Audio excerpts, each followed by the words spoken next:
Christina, I want to talk to you now about the steering wheel controls, the armrest controls, and the controls that are on the dash over there. Okay? Now turn your wheel so I can see a little better. On the dash, the buttons you see that say close and open? Yes. Those are your rear door hatch closing and opening mechanisms. If you use the one on the right and touch open, and you hear it working the door behind me on the passenger side, Yes. touch the close button, touch it again. That's going to close the door, so one touch usually works. You notice where it says on above it with the little red dot, red marking? Yes.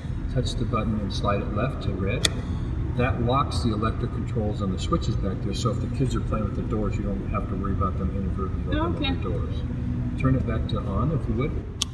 Then the switch to your right, the squiggly car sign with off on it, touch and hold that for a count of 2 and watch what pops up on the dash. Go ahead and touch it. Hold it for 1, 2. See on the dash what shows up by the 0? Yes. Okay, that's the vehicle stability assist. When you see that yellow light on like that, you've now turned it off. So touch the button again and hold it for a count of 2.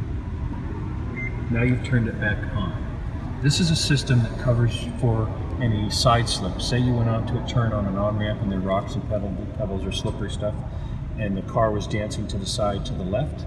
It hits the inside right brake to bring the car back to straight and narrow. Okay. If you're dancing out to the right, it would hit the inside left brake to bring you back into straight and narrow. It always begs the question, why would ever turn that off? Well, it's a safety mechanism mandated by the National Highway Transportation Safety Board to protect you from side slip. But there are times you want to turn it off. So let's say, for example, you went all the way from here to the Grand Canyon on a beautiful paved road. So if you put your hands at 9 and 3 on the wheel again, and say we're driving down the road, it's nice and smooth, and up near there's a place in the Grand Canyon where you go see the Indian Village, and they have an overview that's made of glass. And to get there, it's a rocky road. Okay? So as we hit that, go from pavement to that rocky road, all of a sudden the wheel's going to shudder, right? So you reach down with your left hand and touch that switch and turn it off, and that'll smooth most of that out on the car. What's happening is the system's being tricked by the on and off brake mechanism we talked about before. So it's being tricked and is furiously going on and off thinking we're slipping, trying to overcome side slip. It's actually cost you gas mileage because every time you hit the brakes, you're slowing the car down. So that'd be one reason to turn it off. Another reason, if you're very adept at driving in snow, for instance, there are times when you want to make the tail slip a little bit as you go around a turn. So you want to turn that off so you have control over that mechanism. Otherwise, it'll stay on. So let's assume, again, we went to the Indian Village, you got out and you turned that off, and you got back in the car and turned the car back on, it will automatically be back on. It cannot be left off. It's a mandated safety device that can't be turned off totally. So if you reach down and turn that off, please. Actually, you turned it back on. Oh. That's good. That's good. So see the light go out? Now we're going to go to the door controls for your windows and your mirrors over there. Okay, now notice the LR in the front. Yes. Okay, reach up and touch that. Slide it left and right. Now go back to the right. I feel there's 2 switches in there. Go to the middle point. Yes. Now left and right are off. It's in the middle, so you can't inadvertently change the mirrors. If you turn it to the left and then use the flag button there, the next round one, and that's like a joystick. You can change the mirrors. Go ahead and touch it. See how it changes your mirrors? And notice the line in that mirror on the left out there? Yes. That line in that mirror is not a crack. That's a line where the outside edges of that mirror are oblique a little bit to give a wider view out to the side. It's sort of like the old bubble mirrors that truckers used to put on their mirrors to get a wider view. Okay. So now you can adjust that mirror left and right with the little flag mechanism. Okay. Now slip it to the right. Now you can adjust your right side mirror over here on my side. So if you notice on this mirror, objects are closer than they appear. And on the bottom, here's where your rear view camera is, in case we didn't point that out enough for you, okay? All right, so there's the 2 mirrors. Now the switch is coming back on the armrest there. The first one that looks like locks. Okay, push the lock button forward, and that'll lock the car. Push it backwards, and that unlocks the car. The button next to it, touch it one time. See how it glows yellow?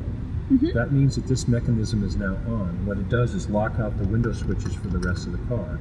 So if the kids are playing with the windows up and down, you can lock them out from doing so. If you'll touch that again and turn it back to live, now if you notice I can control my window over here. Now the next switches back that say auto on them, those are one-touch auto buttons. Use the one on the right if you would please. Push it down firmly one time and let go. Okay, now pull it up firmly one time in the L. So they're automated that way. You can Okay. modulate those by pushing them less firmly to raise and lower the windows. You try that out. Oh, okay, I see. Okay. Now the switches behind that are the window switches for the back windows.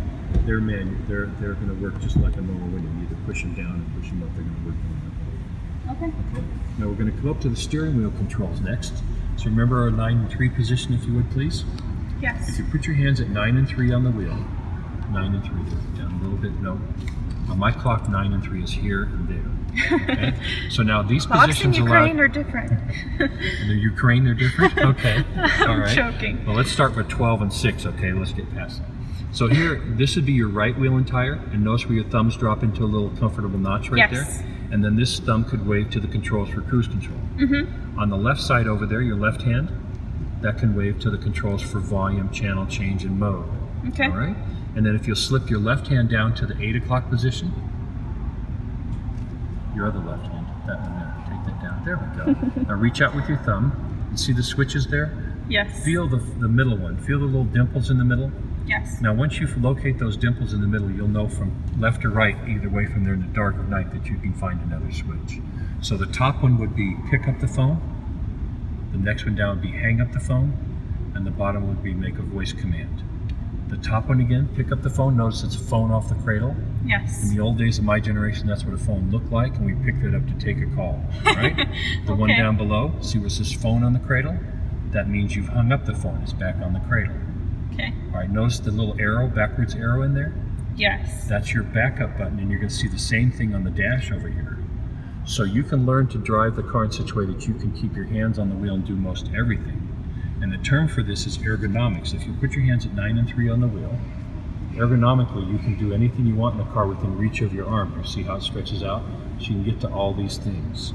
So Honda, in very careful terms, has put everything within your reach and Okay. ergonomically easily found. So there you go for the major controls of the steering wheel, armrest, and on the dash. Okay.